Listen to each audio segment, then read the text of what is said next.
Can we give Lord a big hand for that?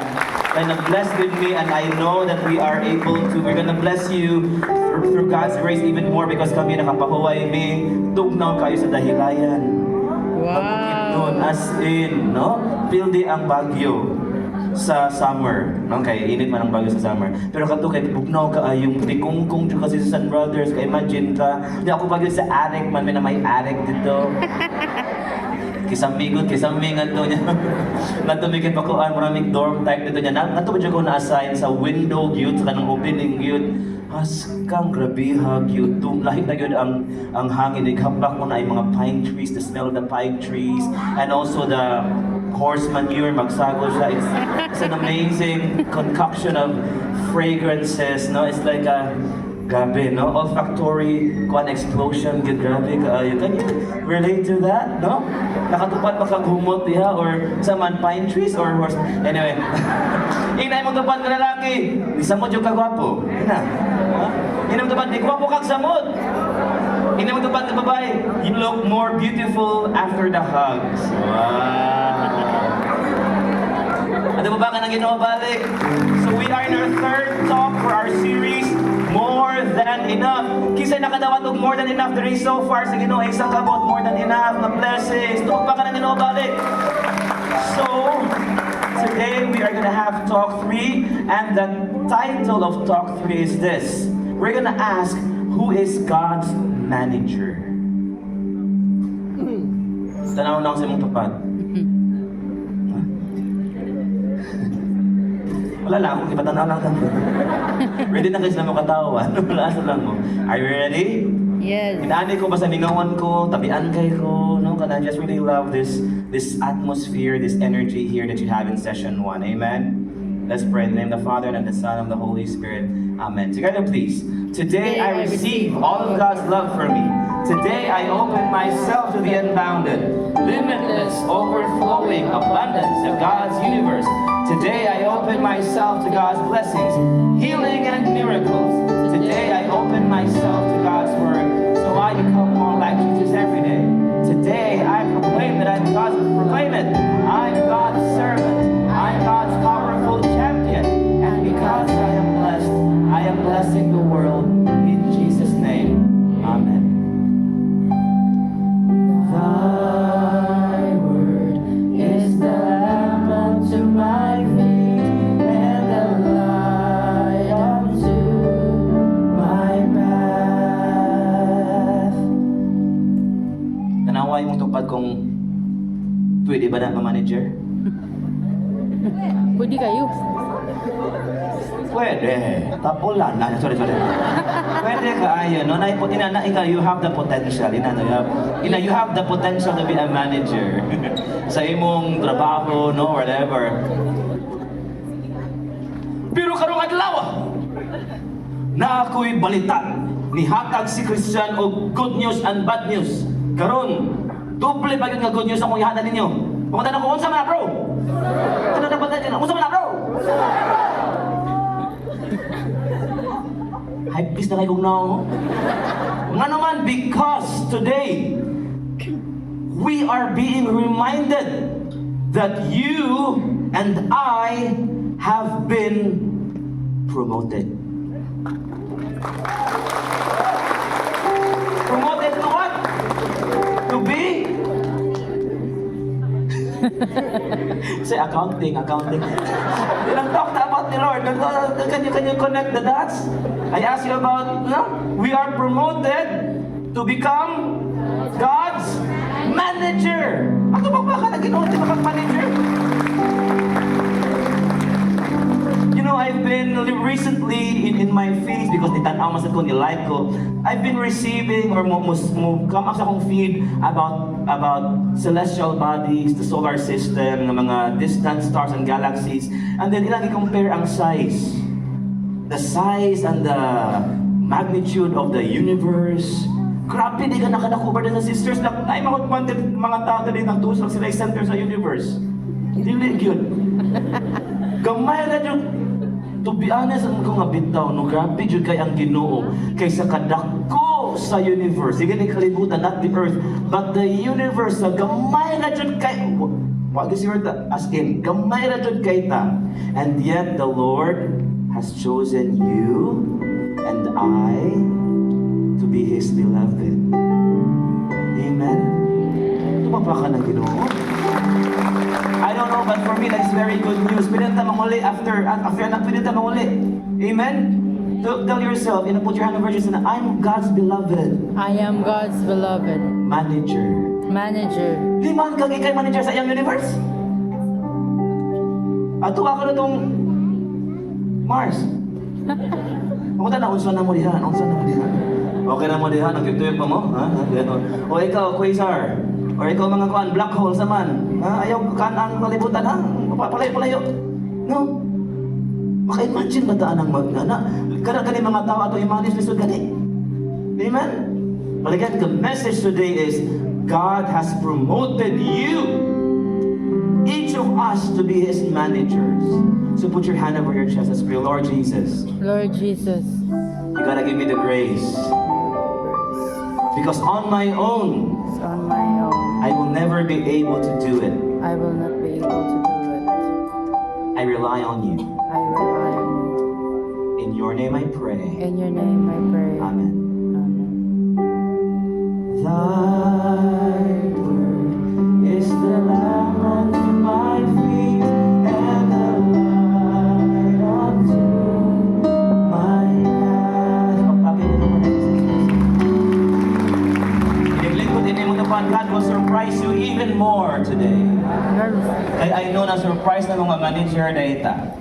Kinsa na ninyo ang nakabisita o usa ka mansyon or like rest house somewhere here local or outside of the Philippines or outside of town wherein pag ano ninyo it is like a desolate kay walay nagpuyo pero pagsulod ninyo nangayo ka na nito ba? Usually ka nang motobag guwang-guwang mo na nga tao, usually lalaki muabli nag-abli sa gate insamang ka. Manamral ko yun kung mausas niya, no? Kaya murag, usually that's the picture, di ba, sa salita, or lagi ka itong mga nakaato ng mga beach houses diri sa Cebu, sa south of Cebu, nakaato na mag-south of Cebu, or sa north of Cebu, nakaato na mag-Tabuelan, Tiburan, nakaato na mag-Santander, Alegria, Mualbual, nakaato naman, ha? Yes, good sila, no? Wow, congrats, no? Nindot kayo na mo adto. Di ba usually ang meet nato sa walay tao nga balay, kinsa man ang caretaker. Because ang caretaker, that's so 1990s. No? Atong usbon. Property manager. It's a property. In essence, that person, that caretaker is a manager. Why not call a property manager? Right? Usually the property manager is muna gisaligan sa tag-iya. Dili sa tag-iya. Right? Dili na iya ang balay. Pero kay gibilin mas diya na kay nilakaw nga to nag-happy-happy siguro na kay man ang tag-iya, ang property manager is the one left to, of course, manage and make things go smoothly pertaining to the property or the house. Right? Di ba gani kung nakakita, nung naamoy ka ng kuhan, mag-bonfire me. O, sige, magdala-dala na, no? Recently ka sa dahing layan, dili sa desolate, na siya yung mga tao. Pero, naitagyan dito ni kuyong na mo, pero, na siya yung mga property managers dito. Grabe kayo. Asa may mukuan, dukuyugan ni. Dili mo, sir, anak, tumula. Ayaw, pag sir na ko, pag bro lang. Sige, bro, anak. Asa mong wala na tubig kay kanang layo makibukid magid kay siya. So na siya buka nang mag-pump sila padung sa saka nakaiuban usahay nga sinagitay wala na pang tubig diyan. Ana no. So ang gibuhat nila gingon nung wala na tubig paandarang pump paandar dayon. Naa na dayon. May kay mga property manager no. Dili ilaha pero they are taking care of the property. Tanaw na ang sumutupad. You think that person can take care of some properties na mabinlan niya? No? Amen ba?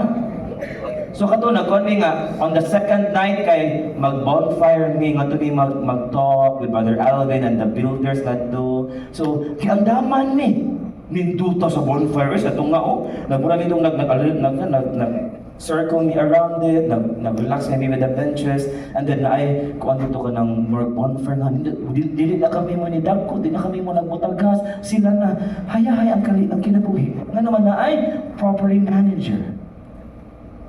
We can liken this example, this analogy, to our lives as God's managers. Ingna imong tupad, you are God's property manager. You're God's property. So unsay crucial kung property manager ka? Ang una, paminaw. Are you listening? You want me to say it in English or in Bisaya? Sige, both. Sige pa katawang bana ako. First in English. Alright? Alright, and then after in Bisaya. Okay. Do that. Alam sa UP. Kumusta niyo cook out? Income ka na? Okay, ra. Wait, tagay ka lang. Sige, I'll say it in English. The first crucial thing we all need to remember as God's property managers is that the property is not ours. Huwag na dismaya lagi. Sa Bisaya pa, mas naibuto ang Bisaya. Hoy! Atong timanan. Dili na imo. The property is not ours. Sa Bisaya, dili na imo. Asa mo property ana? Like ang dating sa Bisaya, no? Ingay mo tupad, dili na imo. Dili na imo. Yung kanin property manager, the Bible has a term for that, and it's called God's, mas nindot, God's steward. Di na siya steward, ha? Di na siya steward, no? Steward. Steward. Ha, ina, you are God's steward. So let's define steward. A steward is someone entrusted with another person's wealth and charged with the responsibility, say responsibility, Responsibility. of managing it in the owner's best interest, not his own interest. Dili kay gusto lang nimo, mo imong ganahan, ako na pintalan, dili mo na interest, imo na interest, dili mo na sa imong amo. Right? Ganahan ko gray karon niya, ang gusto sa imong amo kay kuan man, mid grade. Di ka kabuot. Dapat ka man nanghid. Amen? Nindot kayo because as God's property managers, as God's stewards, di ba, again, I said earlier, grabe kay the expanse of the universe, 13 billion, trillion, and 13 trillion light years ang abdon, usa ni mo maabot from the center to the edge of the observable universe. But then Psalms chapter 8 verse 6 says this about us. It says together, you gave them charge of everything you made, putting all things under their authority. That is talking about man, about you and I. Tanang butang daw, gibutang sa gihapnig sa Ginoo under sa atoang otoridad.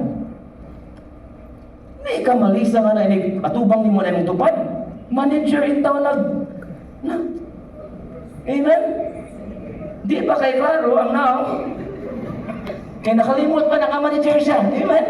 Nakalimot. Ingon si Dave Ramsey. Who is Dave Ramsey? He is the cousin of...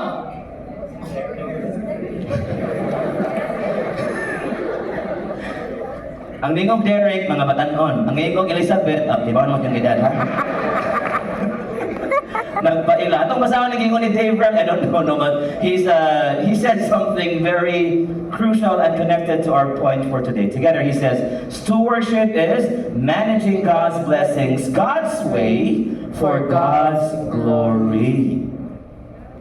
Ingna imo tupad, God's property, God's property, God's way, God's way, and God's glory. and God's glory. So naay butang dili ato sa Ginoo, naay paagi dili atong paagi sa Ginoo. Ato yun sayon para maklaro. Dili padung nato ang glory pero para sa Ginoo. Hala, we get to steward God's stuff. Can you imagine that? Ang mga butang sa Ginoo, sa may mga butang sa Ginoo nga hinimo niya. Daghan kayo, the universe, tanan. We're gonna talk about some of them later on. But do you know the problem that the world has is that we think we're owners, not managers. Wow. Amen? Yes. So we need to ask ourselves, in my daily life, am I acting as the sole owner or as God's manager? Muna itong ipangutan natin itong lingon ha. So we're gonna talk about 6 things God wants us to manage. The first one is this: you steward your time. Say time. Time. You need to ask and pray to the Lord, God, each minute is yours. How do you want me to spend it? Because time is God's. He created time, and we do not own time. Amen? Even in Ephesians chapter 5 verse 15 to 6, let's read together. It says, so be careful how you live. Be mindful of your steps. Don't run around like idiots, as the rest of the world does. Instead, walk as the wise. Make the most of every living and breathing moment, because these are evil times. Imo daw i-live ang every moment. Are you living in the moment?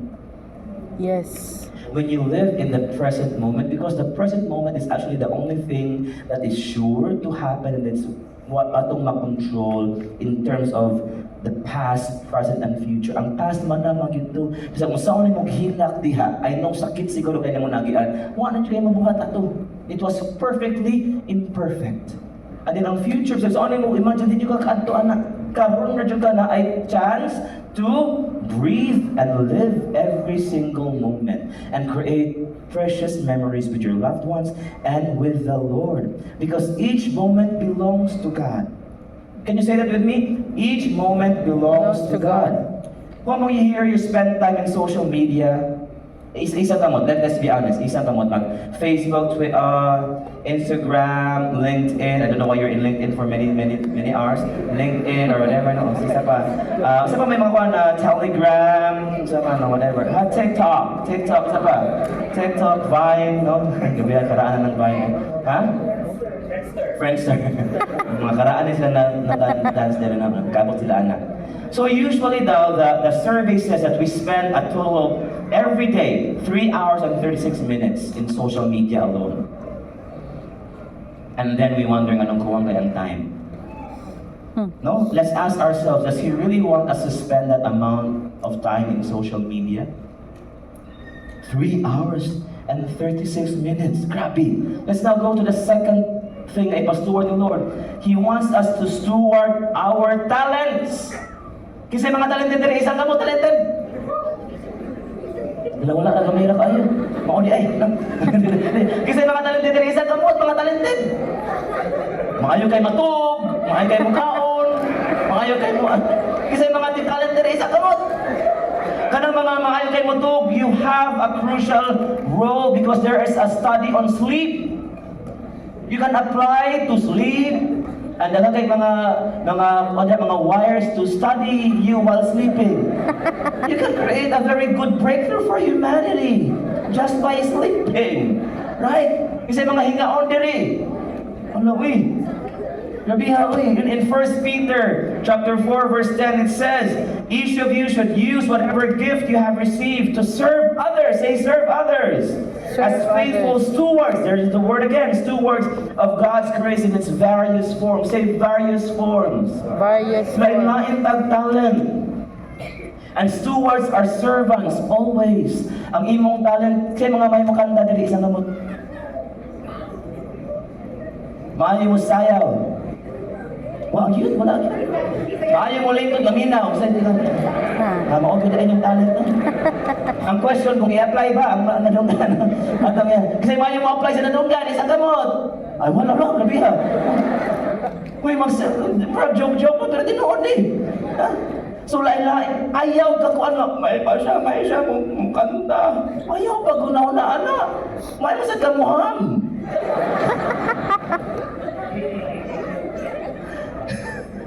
Amen?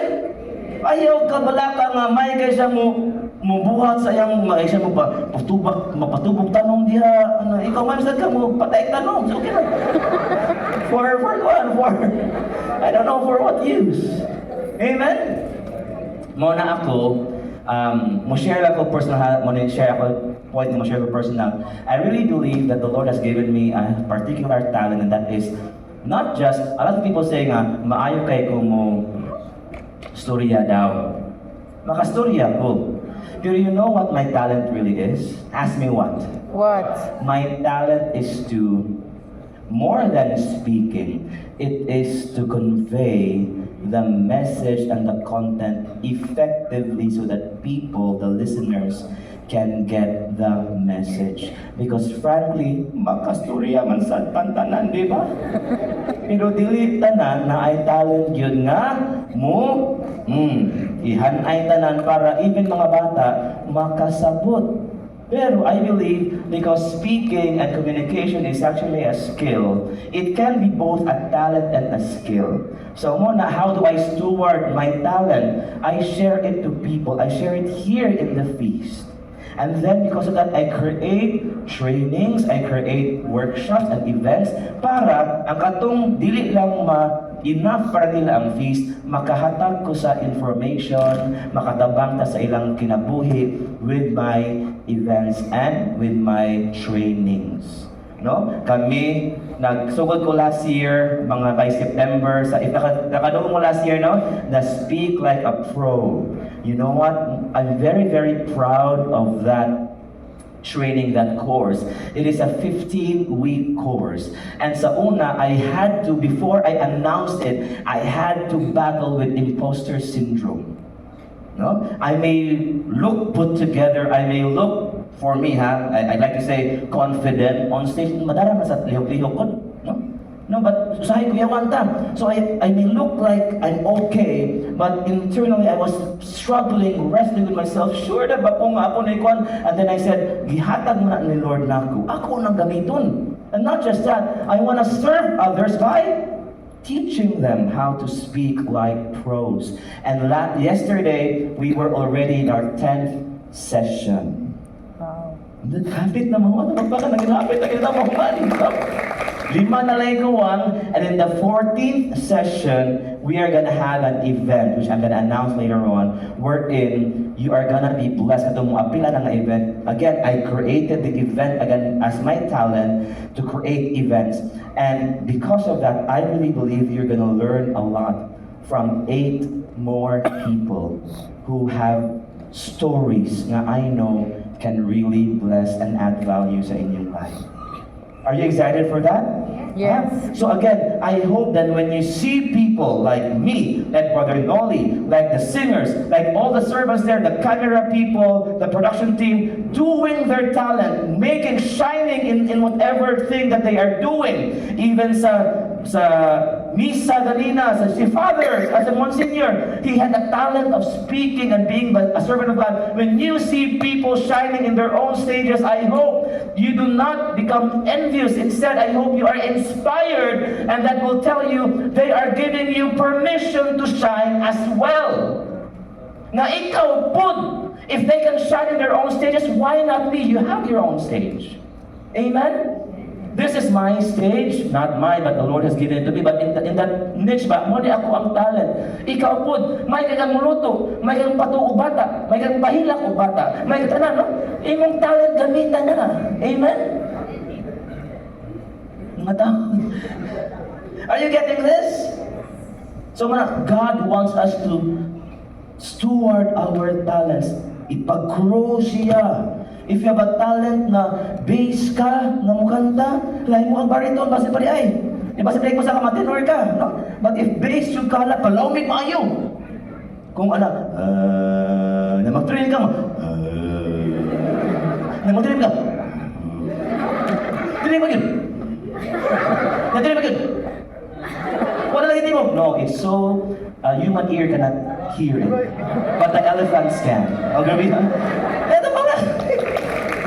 Are you getting me? Dili ba ito na ay bass na kumug na sa tenor? No! Tungtangon mo ang bass sa usa ka chorus, bati ka na lahon, yabag. Dili, parang kuwang. No? Ingnan, mo tapad, kuwang ang kalibutan kung wala ka. Dili na sa romance ha, para na sa mga managers ha, nasa lang mo ha. Number 3, God wants us to steward our family. Who are parents here? Isang kamot. Parents. Okay, are you ready for this, parents? Parents, and those who want to be parents, isang kamot. Whether by heart or biological, right? So here it is. Parents are and would-be parents. Your kids, our kids, do not belong to us. Gipahuwam rana siya. Naapag ita responsibility because kana mga tawhana gipahimong sa nas Ginoo because God wants them to be saints. That's the ultimate purpose. Ang mga anak nato ang tuyo sa Ginoo nga mahimo ng mga santos eventually. Asa man ang katon nato. Amen. So say to the person beside you, it's our responsibility. Let's go now to the next nga ipa-steward ni Lord. Steward God's earth. Isang kamot sa mga tiglabay o pastora sa kilid. Isang lower na yan. Ayaw kang kanta. Genesis chapter 2 verse 15, let's read together. The Lord God took the man and put him in the Garden of Eden to work it and to take care of it. To work it means to cultivate. Kung nindot ang Garden of Eden, mas paninduton pas tao.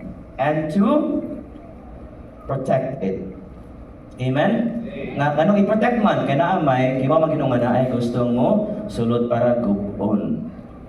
Number 5, we are asked to steward our social media. Ha? Grabe kayong mga balita karon no? In one day lang, pak, igo dayo no? Kita 3 months na siguro na una kasi itong ibutan.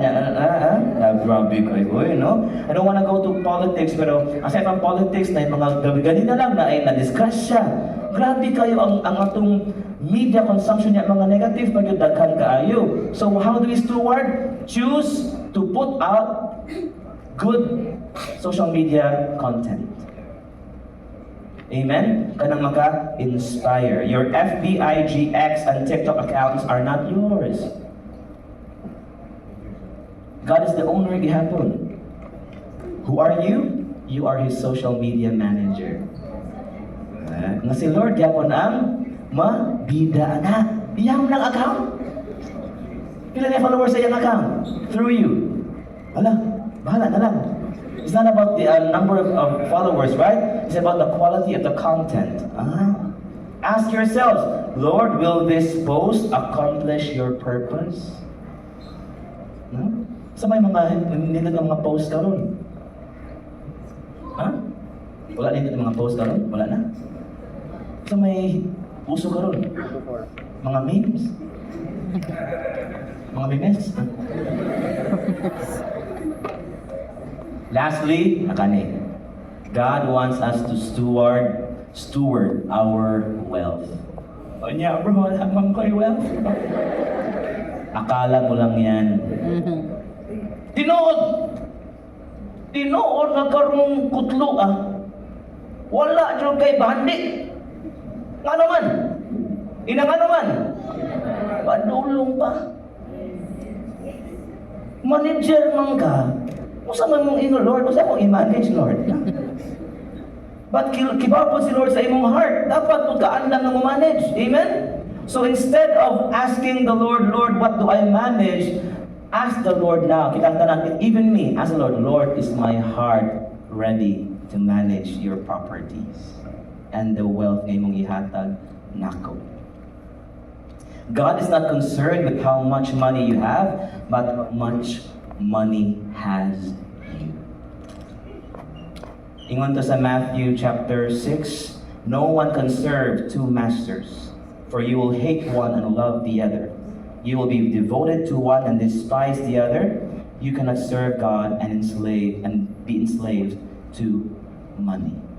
We're about to end, but let me just leave you with some of the things about money that God wants you to look into. I think there are 5. Let's go to those things. Number 1, areas of money that God wants us to look into. He wants you to look into your job. When you have your job, is the money you're getting, is it being used for His glory? Number 2, your business, no? Di ba kung kasi na yung business na isang kamon? Di ba kung business ka, tanang imong customers, imong boss? Yes. No? Kaya you need to satisfy their wants and needs and wants. So is it giving glory to God, your business? Number 3, your income. Ang imong income. Kasi maghimong budget, dali mag-budget silang income isa ka mo. Gamay lang. Pag-budget ito mo, ask me why. Why? Ask me why. Why? Your budget, your monthly, paminaw. Wake up. Our monthly budget, you heard it here first. Our monthly budget is a theological document. It shows you our priorities. Check your budget when you go home. Asa man padung ang kadaghanan sa akong gasto. Because where your treasure is, there your heart will also be. Kung asa padung imong kwarta, nana ngadto imong kazing. Amen? Number 4, check your investments. Are you investing for the future? No, ato na lang tangtangon, maayo mo lang na rear your children so that when they grow up, they have values of family. Para on their own, they help you as the parent. But as parents, it should not be given to them as our responsibility to take care of us. Why? Because karon pa lang, we take care of ourselves. We have investments para di tayo mo, Lord, kasi maatiman ako. No. Lord, kinsay na kailangan sa akong kwarta, kaya ako natigong sa una, pagkaroon matigawang na ko, di na ko dalang gasto. Lord, asanin na ako itabang. Amen? And then you're taking care of yourself as well. Sa mga maintenance. We hope na wala kayo na siya. Number 5, your possessions.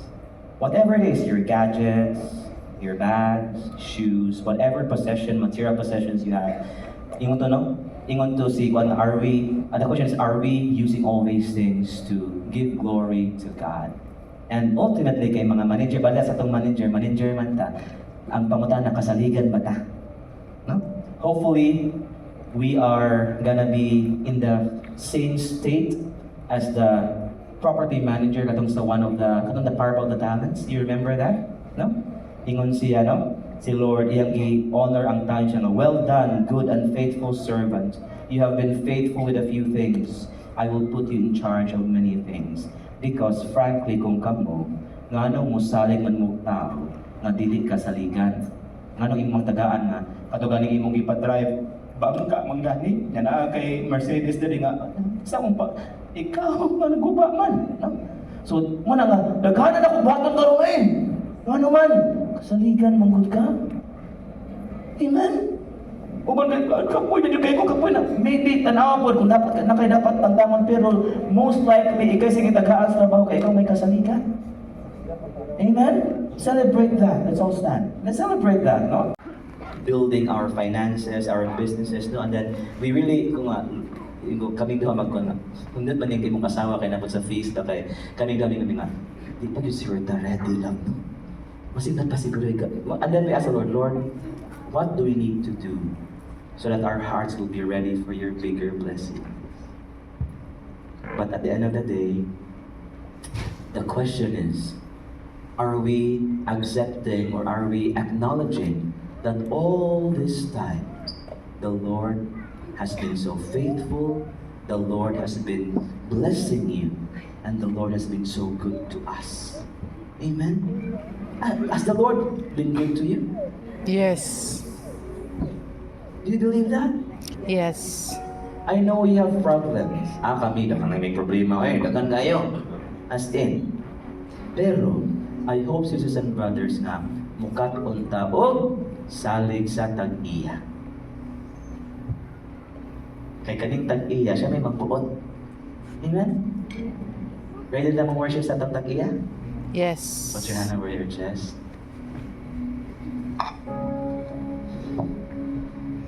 Oh Lord, we are excited for many more blessings. Blessings we have prayed for, blessings we have not prayed for. Kaya anyway, ikaw may manager, ano mong kinabuhi. Ika'y mas nakaibaw. Lord, we just really trust you, oh Jesus. Thank you for showing us the way. And we worship you some more. In your mighty name. Amen. Amen.